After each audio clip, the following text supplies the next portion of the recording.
চলন্ত ট্রেন, বন্ধ দরজা, আর সেই দরজার বাইরেই ঝুলে আছে এক কিশোর। এক হাতে ট্রেনের হাতল আর অন্য হাতে মাথার উপর ধরা তার রোজগারের একমাত্র সম্বল, পানি বোতল আর জুসের গামলা।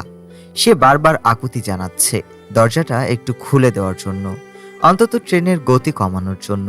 কিন্তু ভেতর থেকে সেই করুণ আর্তনাদ শুনেও দরজা খোলা হয়নি। এই হৃদয় বিদারক দৃশ্য এখন সামাজিক যোগাযোগ মাধ্যমে ভাইরাল। পেটের দায়ে প্রতিদিনই অনেক কিশোর রেল স্টেশন আর ট্রেনের ভেতরে ঘুরে ঘুরে পানি, জুস, কোমল পানীয় কিংবা ঝালমুড়ি বিক্রি করে। কিন্তু সবার ভাগ্যে এমন নিষ্ঠুর মুহূর্ত আসে না। ভাইরাল হওয়া ভিডিওতে দেখা যায় চলন্ত ট্রেনের বন্ধ দরজার বাইরে মাথার উপর ভারী গামলা নিয়ে ঝুলে আছে এক হকার। বারবার অনুনয় করছে দরজাটা খুলে ভেতরে উঠতে দেওয়ার জন্য।